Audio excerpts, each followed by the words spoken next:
Buenos días, les saluda Ángela Ruiz Romero, abogada del Centro de Estudios Constitucionales, y a nombre del director general del Centro de Estudios Constitucionales del Tribunal Constitucional del Perú, el magistrado Helder Domínguez Jaro, le damos la más cordial bienvenida a nuestro ciclo de conferencias denominada Economía, Derecho y Constitución en el siglo XXI. Esta mañana tendremos la oportunidad de escuchar y plantear preguntas al doctor Guillermo Boitano, quien expondrá el tema Economía peruana entre el progreso y la pausa, y a quien le extendemos nuestro agradecimiento por haber aceptado la invitación que en su momento le hiciéramos llegar. El doctor Guillermo Boitano es director de la carrera de Economía de la Universidad de Lima, PhD en Administración y Dirección de Empresas de la Universidad Pablo del Olavide, España, magíster en Banca y Finanzas en la Escuela de Posgrado de la Universidad de Lima y además bachiller y licenciado en Economía de la misma Universidad de Lima. Fue profesor de Finanzas en la Facultad de Gestión y Alta Dirección de la Pontificia Universidad Católica del Perú y profesor de Finanzas Internacionales de la Universidad ESAN. También agradecemos a nuestros y nuestras participantes que el día de hoy han reservado un espacio de tiempo en sus agendas para acompañarnos en este evento académico. A lo largo de este evento enviaremos en el chat dos listas, una de asistencias y otra de preguntas para esta conferencia. Le instamos a estar atentos a las mismas. Y, sin mayor preámbulo, dejamos en el uso de la palabra al doctor Guillermo Boitano, dándole la más cordial bienvenida. Muchísimas gracias. En primer lugar, tengan todos ustedes muy buenos días. Muchísimas gracias al Centro de Estudios Constitucionales del Tribunal Constitucional por la invitación para esta conferencia. Encantado de hacerla. Tal como hace un momento escucharon, yo voy a hablar sobre la economía peruana. Voy a compartir con ustedes pantalla, en principio, ¿ok? Entre el progreso y la pausa. Quiero hacer un par de digamos así, advertencias, por decirlo de alguna manera, sobre la exposición. En primer lugar, yo solo vengo a mostrar hechos fácticos, vale decir, resultados, nada más que resultados en una primera etapa. Yo no vengo a decir que tal o cual cosa es o no es mejor, es o no es peor. Siempre esa conclusión la debe sacar el que escucha sobre la base de información técnica. Y en una segunda etapa, lo que pretendo es compartir con ustedes algo que, se los digo honestamente, desde la época en que yo era estudiante de la carrera de economía, allá por los años 80, ya estudiábamos, ya veíamos, ya analizábamos. Y que luego, en Carlos Parodi, en el 2016, con un libro Perú 1995-2012, Cambios y Continuidades, Efraín González Olarte en el año 91 con El péndulo peruano, y probablemente un poco más actual y menos histórico, Waldo Mendoza con su libro sobre la Constitución del 93, de una u otra manera ya han dicho, ¿ok? Y repito otra vez, que cuando yo estudiaba economía, allá por los años 80, en el curso Historia Económica del Perú, justamente veíamos lo que yo les voy a mostrar hoy en esa segunda parte y que es resumido en estos libros que yo le he mencionado. Entonces, dada esta advertencia, voy a empezar primero a mostrarles algunos hechos concretos y particulares de la economía peruana. Si nosotros dividimos la historia del Perú desde el año 1980 hasta el año 2023, ahí lo que podemos observar es básicamente la existencia de dos constituciones. Una constitución que es la constitución del 79 versus lo que es la constitución del 93. La historia no deja mentir. Tenemos acá la visión del PBI per cápita y lo que nosotros podemos observar es que a partir del año 94, el PBI per cápita entra en una senda de crecimiento importante. ¿Ok? Claro, tenemos los baches últimos del COVID y posteriormente de los últimos años en los cuales nos hemos visto enfrascados en situaciones que históricamente son conocidas y que históricamente tienen una explicación. ¿Ok? Esto no quiere decir que la Constitución del 93 sea mejor que la del 79. Lo único que quiere decir es que la Constitución del 93 tiene algo que hizo que la economía peruana despegue y empiece a crecer y no nos mantengamos en niveles de los años 80 o de los años 70 o de los años 60. De la misma manera, acá nosotros podemos observar que en promedio de 1922 a 2020, al 2023 la economía peruana ha crecido en 1,9% promedio aproximadamente. Quizás la época del 44 al 54 sea donde más creció, ¿ok?, el PBI per cápita en promedio, cifra que hasta el día de hoy no la podemos alcanzar a pesar de que tenemos, ¿ok?, niveles de crecimiento del PIB per cápita alto. ¿Qué ha pasado a lo largo de la historia del Perú? En determinados momentos el crecimiento del PIB se ha ralentizado y la población, la cantidad de personas que habitan en el Perú ha aumentado y eso ha ejercido un efecto sobre el PIB per cápita. Si nosotros hablamos de la inversión privada y la inversión pública, otra vez observamos el mismo comportamiento que ha tenido el PIB per cápita. Es decir, el cambio de la Constitución, repito, no por la Constitución, sino probablemente por algo que esa Constitución tiene, nos ha permitido que la inversión privada crezca del periodo 94 al año 2023, con la excepción del último tramo, en donde tenemos un decrecimiento aprox de 7,3%. Acá ustedes pueden observar, no solo por constitución, sino también por presidente, cuál ha sido el comportamiento de la inversión pública y de la inversión privada. Nosotros podemos observar que este crecimiento después de los 90 es que es muy superior a los años anteriores. Recordemos que el Perú sale de una crisis muy fuerte, tanto política como social y económica, a raíz de todos los problemas que tuvimos del 80, del 89 para atrás, y en el 90 entramos y nos enfrascamos en una política muy dura aplicada por el presidente Fujimori, que nos permitió de una u otra manera tener estabilidad social, cierta estabilidad política y estabilidad económica, que es lo que ayudó en parte a todo el proceso de crecimiento que estamos observando. Si nosotros vemos en términos de porcentaje del PBI esa inversión privada y esa inversión pública, otra vez nos damos cuenta que del 94 en adelante tenemos los porcentajes, los picos más altos. Eso no quiere decir que tenemos bajones. Ya vamos a explicar por qué hay estos bajones, ¿ok? Pero tenemos los picos más altos en inversión privada y en inversión pública a partir del año 1994 en adelante. Partiendo de una estabilización en el 90, en el 94 es el momento del despegue.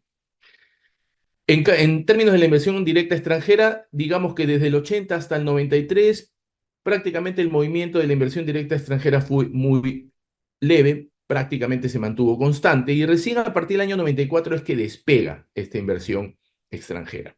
¿Ok? Nosotros sabemos perfectamente que una de las razones por las cuales nos interesa la inversión directa extranjera es por el intercambio tecnológico que nosotros podríamos lograr por el hecho de estar o de tener en nuestro país empresas de países extranjeros que tienen tecnologías mucho más avanzadas que las nuestras. Entonces, otra vez, no quiere decir que la Constitución del 93 sea mejor que la del 79, solo que hay algunos elementos probablemente de la Constitución del 93 que han recogido cosas que deberían ser importantes de considerar para poder fomentar este crecimiento. Si nosotros vemos las exportaciones, debemos entender en primer lugar que nosotros allá por los años 65 aproximadamente, quizás un poco antes, entramos en un proceso de desarrollo llamado sustitución de importaciones, en donde básicamente se vinculan dos tipos de modelos. Un modelo en donde somos exportadores primarios, eso quiere decir que exportamos principalmente materias primas, no productos elaborados, pero que a su vez tratamos de alguna u otra manera de industrializarnos. Entonces conviven desde la década del 60, vamos a decirlo así, dos sistemas, ¿ok? Dos sistemas que son el de las exportaciones y el de la, entre comillas, semi-industrialización. Recién a partir del año 94 es que, digamos que este tipo de crecimiento dicotómico, perdón, nos genera una mayor relevancia. Las exportaciones, también debemos de decirlo, no solo son producto de que el Perú puede producir más, sino que las exportaciones también se ven afectadas por los precios internacionales. Nosotros, en la época de Toledo y parte de la época de García II, hemos tenido superciclos de precios internacionales de commodities muy altos y eso nos ha beneficiado. Y ya empezamos a entrar en parte al meollo de uno de los tantos problemas que tiene la economía peruana, la dependencia en términos de su crecimiento de lo que pueda pasar en los mercados internacionales.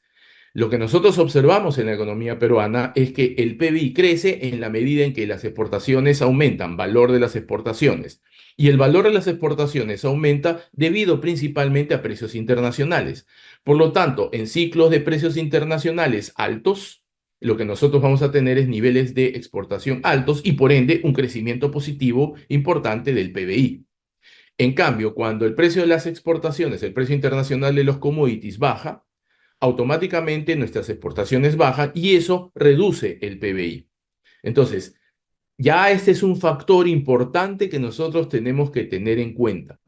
¿Ok? De la misma manera como tenemos que tener en cuenta que mientras el PBI crezca, eso alimenta la inversión y a su vez la inversión alimenta el crecimiento del PBI, también tenemos que entender que mientras las exportaciones crezcan, el PBI crece. Caso contrario, el PBI decrece. Y otra cosa que también vamos a tener que tener en consideración es que mientras más crezcamos, la pobreza se reduce. ¿Ok? La pobreza se reduce. Y lo que nosotros observamos básicamente es que desde la época o desde el año más o menos 1998, la pobreza ha estado en zonas positivas en términos de variación, es decir, se ha reducido, se ha crecido, perdón, ¿ok? Y luego, a partir del año 2004, entra en un sendero de disminución, es decir, la pobreza empieza a reducirse, ¿ok? Y esto está asociado a tasas de crecimiento importantes del PBI. La teoría económica lo que nos dice es lo siguiente: para yo tener efectos, entre comillas, uno de los tantos efectos, efectos positivos sobre la pobreza, el crecimiento o la tasa de crecimiento del PBI debe ser superior a la tasa de crecimiento de la población. Solo de esa manera es que voy a lograr que la población sienta los beneficios asociados a. Entonces, cuando las tasas de crecimiento han sido bastante altas, esto lo que ha permitido es reducir la pobreza. Conforme la tasa de crecimiento del PIB se ha reducido, la pobreza ha empezado a crecer hasta los niveles que ya hemos visto en los últimos años. Acá tenemos obviamente la crisis COVID y la salida COVID, pero lo que observamos es esa relación o esa interacción. Mientras el PBI per cápita aumenta, la pobreza disminuye, este es el sector, y mientras el PBI per cápita se reduce, la pobreza aumenta. Por el lado de riesgo país, uno de los elementos importantes que los inversionistas internacionales observan en una economía para saber si es que esta economía es atractiva para ellos invertir en ella es el riesgo país. Lo que nosotros podemos observar es que la economía peruana es una de las economías con el menor riesgo país a nivel latinoamericano. ¿Ok? Y eso es importante. Digamos que no tenemos data, más data hacia atrás, porque si nosotros recordamos, muchos de los regímenes anteriores básicamente trataron de ser más mirada adentro, proteccionistas, en muchos casos, como el caso del gobierno de Alan García, número uno, no pago la deuda externa, solo 10%, nos aislamos y empezamos a dejar de tener información relevante y obviamente en esos casos, pues la data, así la muestre, va a ser pues o sea, un riesgo súper alto, no es un tema que podría ser relevante de mirar. Lo que sí podemos observar es que desde el año 2007, con excepción de un pico en el año 2008, el riesgo país se ha mantenido siempre en niveles bastante bajos respecto de lo que es la región. Es más, probablemente quien tenga el riesgo más bajo en este momento pueda ser Chile más que nosotros, pero nosotros no estamos muy lejos de ellos. Un tema que nos, digamos, afecta a todos y que influye también en el tema de la pobreza es la inflación. Acá podemos observar desde el año 80 hasta el año 2023 la evolución de la inflación. Y como podemos observar, desde el año 94 hasta la fecha, la tasa de inflación ha sido bastante baja. El 2020, en 1994 teníamos 22,6%, pero comparado con el año 1990 de 7.364,06% es nada. Y hoy por hoy nos estamos moviendo en promedio en entre 2 y 3% aproximadamente, con excepción de los dos últimos años en donde estamos en 6,26%, pero por un fenómeno más regional o internacional que local propiamente dicho.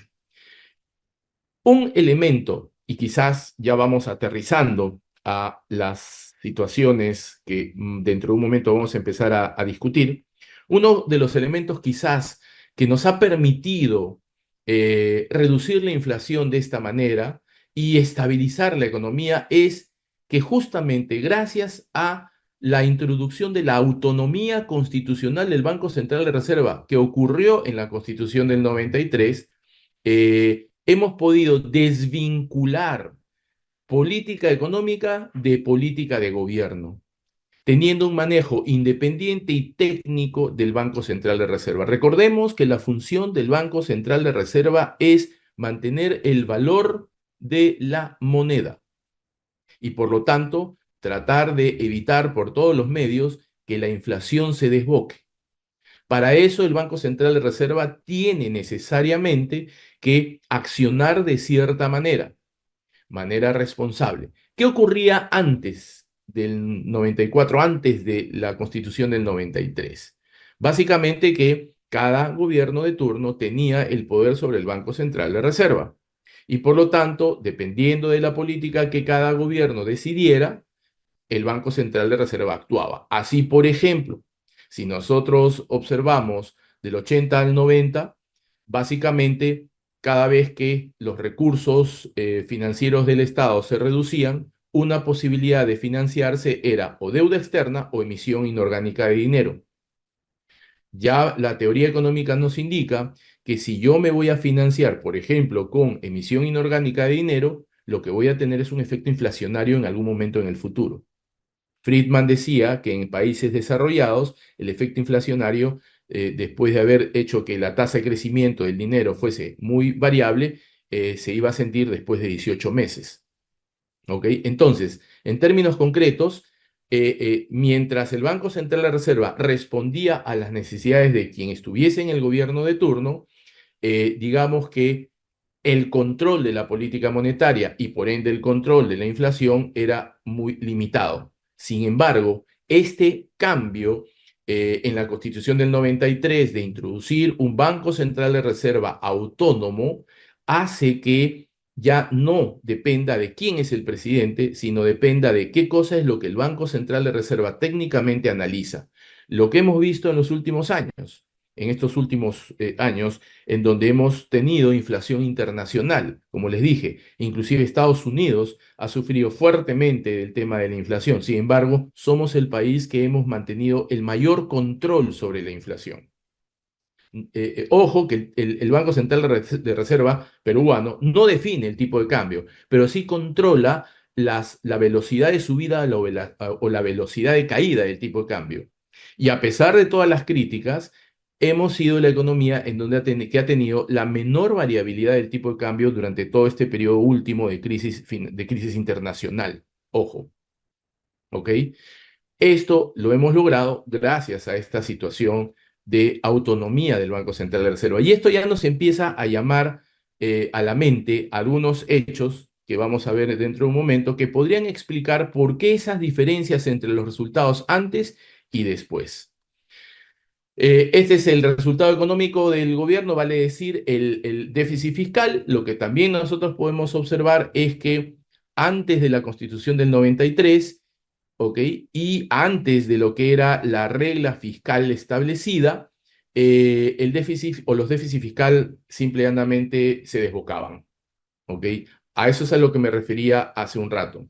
Cuando la actividad económica decrece, los recursos con los cuales puede contar el Estado para realizar gastos, no vamos a decir inversiones, simplemente gastos, disminuye.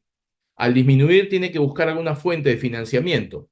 Y esta fuente de financiamiento en su momento fue la deuda externa, a partir del año 69 aproximadamente, en donde el Perú empieza a endeudarse, endeudarse, endeudarse, o la emisión inorgánica de dinero.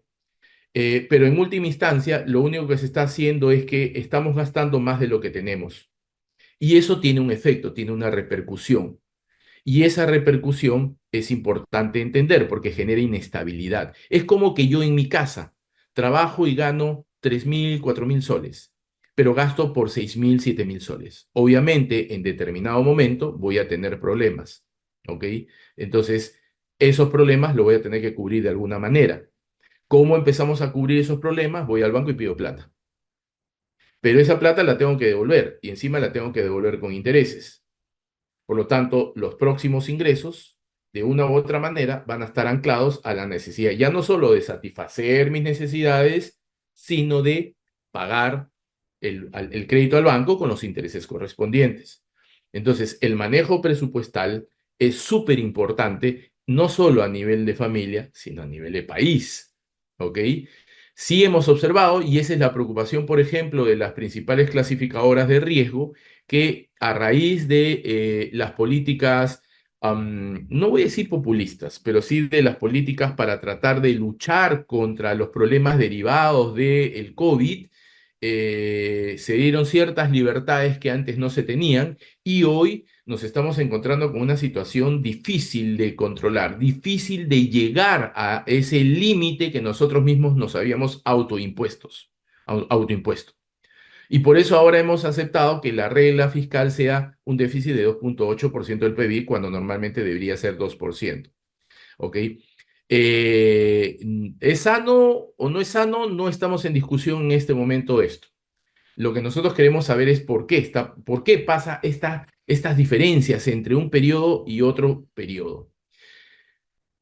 Y este es otro elemento que es importante de entender porque va a ser otro de los factores que nosotros vamos a analizar en un momento respecto de las características estructurales de la economía peruana, el índice de democracia. Desde el año 2006, con excepciones muy pequeñas, prácticamente nos hemos mantenido y luego hemos entrado a partir del año 2018 en un proceso de declive en el índice de democracia. Eso implica entonces que la percepción respecto de la democracia en el Perú es baja, ¿ok?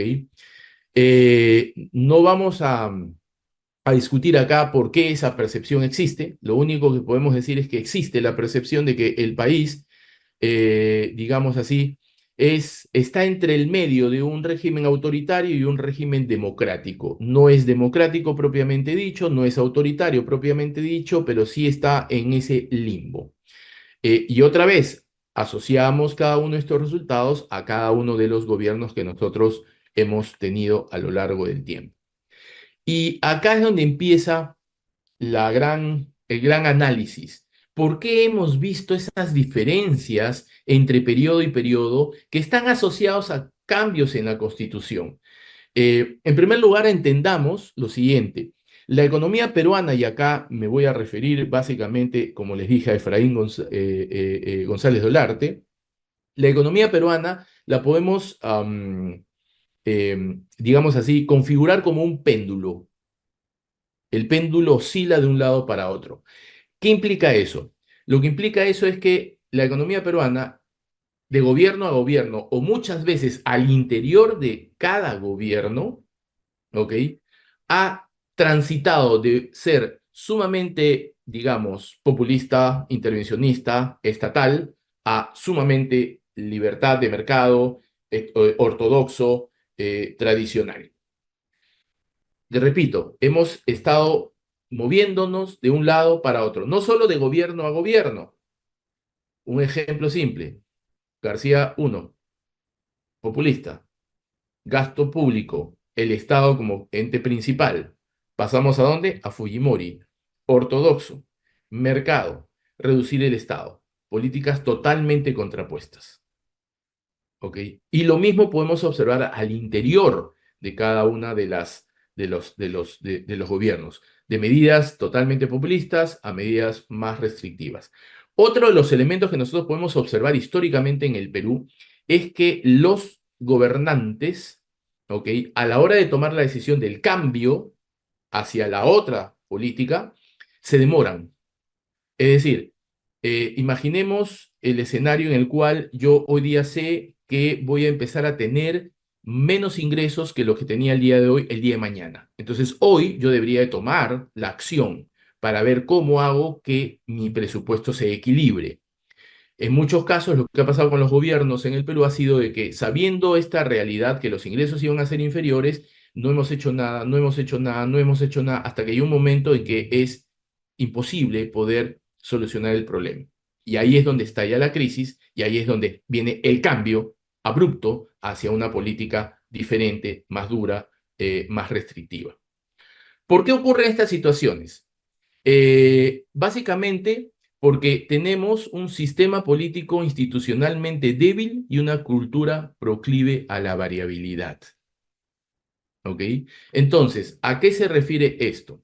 Se refiere al hecho de que, digamos, y lo hemos visto en los últimos periodos, los gobiernos básicamente han llegado al gobierno gracias a ciertos grupos que han estado de alguna u otra manera apoyando a ese candidato para que llegue al gobierno.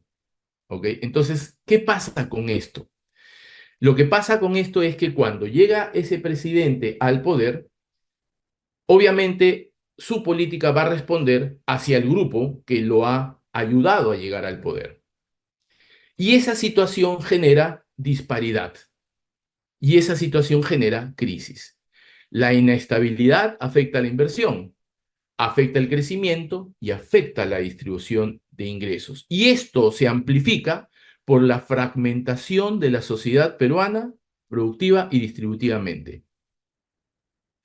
Efraín González Olarte lo dice de esta manera: se segmenta la representación política de forma tal que los distintos grupos sociales se organicen políticamente en partidos o frentes que solo representan a ellos.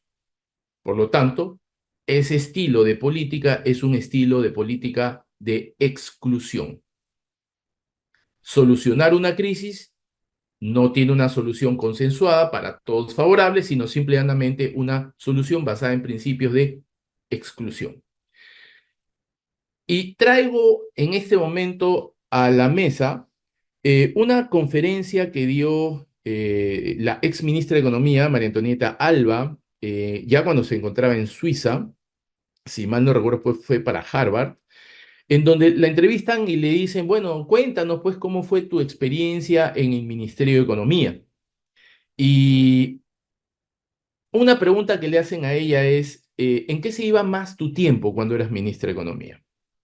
Y ella contesta lo siguiente: en reunirme con los diferentes grupos económicos en el Perú, trabajadores, empresarios, bancarios o banqueros, etcétera, etcétera, etcétera, que pedían ciertos beneficios para ellos, independientemente de si eso podía afectar a otros. No solo era a nivel de grupo, sino también a nivel de regiones. Recibía representantes de cierta región solicitando ciertos beneficios y cuando yo le decía, pero eso va a afectar a esta otra región, me decía, no, lo único que me importa es mi región. Ese es quizás el reflejo más claro de lo que ha pasado en la historia económica del Perú. Repito, y esto yo lo he visto cuando era estudiante de economía en la universidad en los años 80. No somos una sociedad integrada, somos una sociedad fragmentada. Y por lo tanto, las decisiones que se toman son decisiones que están vinculadas a los segmentos. Y la política económica responde en muchos casos a esa situación. Por eso, por ejemplo, cuando la economía peruana está creciendo, observamos que los presidentes suelen ser más populistas, aceptan o aprueban medidas que de una u otra manera benefician a todos, pero, entre comillas, en realidad no están beneficiando a todos. ¿Ok? ¿Por qué? Porque no se está generando un proceso de distribución del ingreso adecuado. ¿Y eso qué tiene que ver? Que cuando empiece la crisis y venga el ajuste, va a haber un grupo que va a sufrir más que otro. Va a haber un grupo que va a sufrir más que otro. De la misma manera, nosotros hemos escuchado a lo largo del tiempo decir el goteo, ¿ok? Sí, estamos creciendo, pero no me llega el beneficio. No, está goteando, está goteando. ¿Eso es por qué? Por esa fragmentación de la sociedad peruana, ¿ok? Que nos lleva a tener grupos que de una u otra manera tienen mucho más beneficios que otros y que a la larga lo único que termina haciendo es que en un momento de crisis, pues unos tengan un golpe mucho más duro que otros. Pero no es hoy esta situación, o sea, entiéndanme que no es un proceso que ha ocurrido en los últimos años. Históricamente, la evaluación que se hace es desde el año 1960, si mal no recuerdo, en adelante. Y es una característica permanente que hemos estado nosotros encontrando, o que se ha encontrado en la economía peruana. El Perú es subdesarrollado por ser socioeconómicamente desarticulado y fragmentado. ¿Qué genera la desigualdad y la fragmentación social? Pobreza persistente. Por eso observamos que a lo largo del tiempo, cuando el PBI crece, la pobreza se reduce. Pero cuando el PBI decrece por cualquier situación, motivo o circunstancia, automáticamente la pobreza aumenta. ¿Qué genera esta desigualdad y fragmentación? Alta informalidad laboral. Lo observamos, lo vemos todos los días. Y uno de los grandes problemas de la alta informalidad laboral es que justamente ellos son los que más van a sufrir en el caso de una crisis. Desigualdad regional, crecimiento volátil, dependencia de sectores primarios y falta de infraestructura. Ojo, estas conclusiones se llegan en el año 91. Estamos 2024 y las seguimos teniendo. Y las seguimos teniendo. La inestabilidad económica y la inestabilidad política se alimentan mutuamente. Inestabilidad política influencia en la inestabilidad económica, producto de que la economía tiene distorsiones para su funcionamiento y crecimiento que repercuten en la distribución del ingreso, pero sobre todo a que el sistema institucional, económico y político no permite aminorar, sino que a veces incluso agrava las fluctuaciones, perdón por el lapsus, económicas y conflictos sociopolíticos hasta el punto de hacer ingobernable el país. Efraín González Dolarte, 1991. Hoy lo podemos aplicar perfectamente. Las discusiones y los problemas y las inestabilidades y idas y venidas entre Presidencia de la República, Congreso de la República, por ejemplo. Por eso le digo, traje este tema porque es un tema que nosotros personalmente lo hemos venido viendo desde el año 1980, cuando era un estudiante de la carrera de Economía. ¿Qué es lo que tenemos que hacer? Porque quizás más que quedarnos en el diagnóstico, porque el diagnóstico está clarísimo, es qué es lo que tenemos que hacer. Y acá es lo que quizás o quizás sea la crítica más importante que deberíamos de hacer al gobierno del año 90 del ingeniero Fujimori, que no avanzó en el proceso de reformas, lo que se considera las reformas de segunda generación, que son fortalecimiento institucional, transparencia y lucha contra la corrupción, descentralización efectiva, distribución equitativa de recursos, formalización del mercado laboral, mejora de la calidad educativa, promover inclusión financiera, mejorar el sistema de salud y fomentar la diversificación económica con la innovación y la tecnología. Son cambios estructurales que no se han hecho y que están pendientes. Es fácil decirlo, es sumamente difícil hacerlo. Para poder tener cierta estabilidad, tenemos que tener cierta estabilidad económica, tenemos que tener cierta estabilidad política. Y tenemos que tener un gobierno que sea lo suficientemente fuerte como para que pueda lograr realizar estas transformaciones o estas reformas. Pero mientras nos mantengamos con un sistema institucional débil, en donde los partidos políticos han dejado de tener un peso importante, pues esto va a ser sumamente complicado, realizar estas transformaciones que son importantes, no solo de hacerlas, sino de continuarlas. ¿Ok? Entonces, digamos que sabemos cuáles son las soluciones, el problema es que no tenemos los elementos suficientes como para poder llevar adelante esto. Entonces, más o menos para hacer ya una conclusión final, ¿qué cosa es lo que podemos decir? Imaginemos, solo pongamos este escenario. Imaginemos que cuando en la Constitución del año 93 se hablaba de la independencia del Banco Central de Reserva, imaginemos que hubiese pasado lo mismo con el Ministerio de Educación. ¿Ustedes qué creen que hubiese ocurrido? Que el Ministerio de Educación hubiese también tenido el mismo régimen del Banco Central de Reserva y hubiese sido totalmente independiente de quién es el gobernante y de las leyes que puedan estipular el Congreso. Si hubiese habido esa independencia, probablemente hoy tendríamos un sistema educativo mucho más duro, mucho más fuerte en comparación de lo que tenemos el día de hoy. Un mejor sistema educativo. Entonces, en términos concretos, los cambios introducidos en la Constitución básicamente han sido inicios de reforma que nos han ayudado de una u otra manera a mantener cierto equilibrio y a lograr cierto nivel de crecimiento. Pero nos hemos quedado en eso, no hemos avanzado.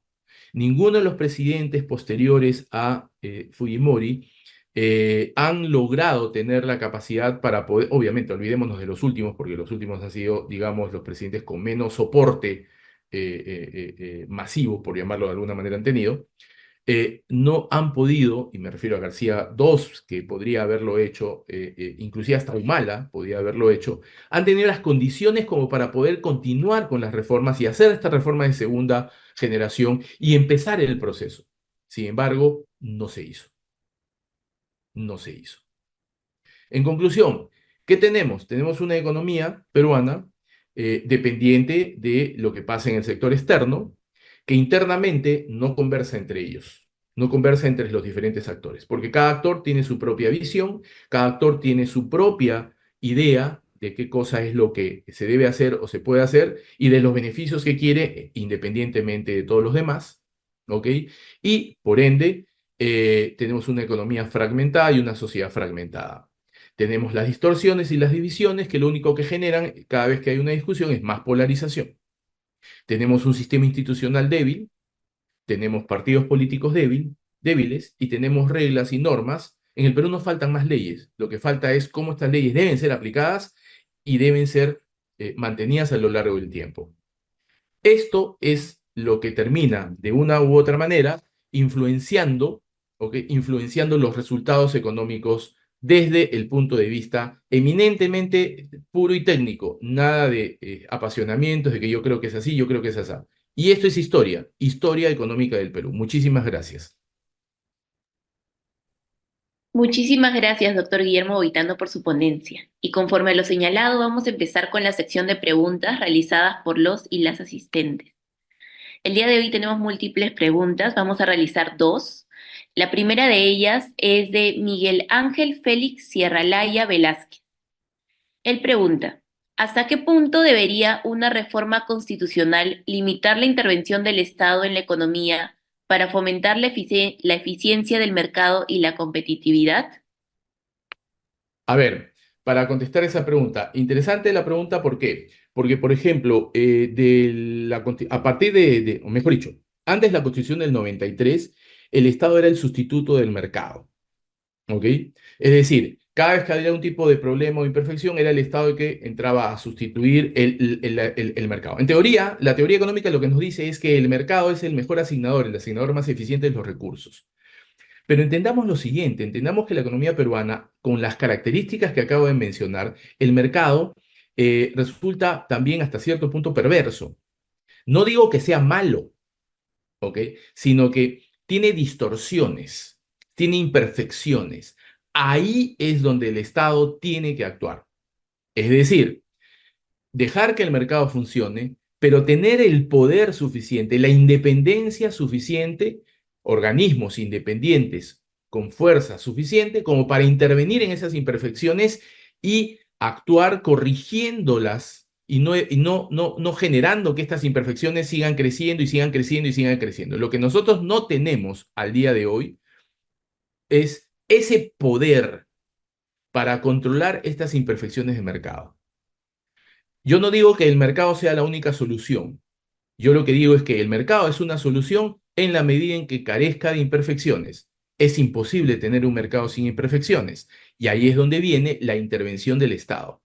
El Estado como un ente que trata de regular esas imperfecciones. No sustituir el mercado como así se hacía antiguamente, sino controlar las imperfecciones.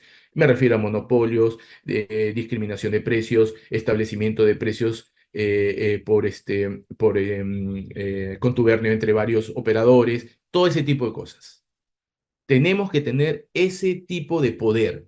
Y si la Constitución me lo permite, generando instituciones independientes del gobierno de turno con el poder suficiente, bienvenido sea.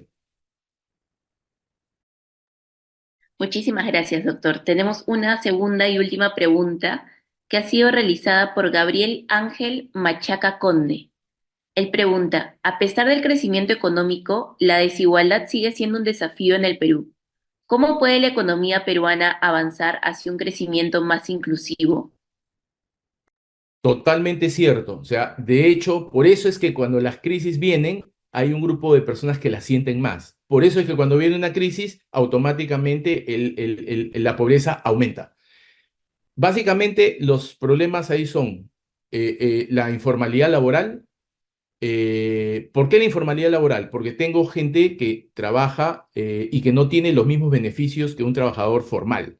No tiene seguro social, no tiene beneficios como la compensación por tiempo de servicio, no tiene AFP. Por más que muchos vean a la AFP como un ogro, no tiene pensión. ¿Ok? Y ese es un problema. Entonces, la informalidad laboral es uno de los elementos que tendríamos que atacar. Es súper complicado porque la informalidad no se entiende desde una sola perspectiva. La formalidad tiene múltiples razones y por ende múltiples soluciones que son necesarias articular para poder lograr la finalidad de esta formalidad laboral. Lo otro es inclusión financiera. Necesitamos que cada vez más personas participen en el mercado y tengan la capacidad de poder ir al sistema financiero, no para sobreendeudarse, sino con la finalidad de poder obtener recursos del sistema que les permitan hacer algo, entre comillas, una actividad de inversión personal, familiar, que sustente sus ingresos a futuro. Ese es otro elemento que nosotros tenemos que lograr. En la medida que nosotros logremos, digamos, mejoras en estos dos factores, el proceso de redistribución de ingresos va a mejorar. La distribución de ingresos no se mejora exclusivamente con dádivas del gobierno, no se mejora exclusivamente con una ley o una norma. La distribución o redistribución del ingreso y hacerla más equitativa se logra brindando oportunidades. Y por lo tanto, el tercer elemento que considero que es sumamente importante porque es el más estructural quizás de todo, es la educación. Si nosotros logramos mejorar la educación en el Perú, lo que vamos a hacer es que vamos a darle a esos niños, muchachos, capacidades para poder tener oportunidades en el futuro. Ya no pensemos en que mi educación debe ser lo suficiente como para que este niño, este muchacho se desarrolle internamente en el Perú.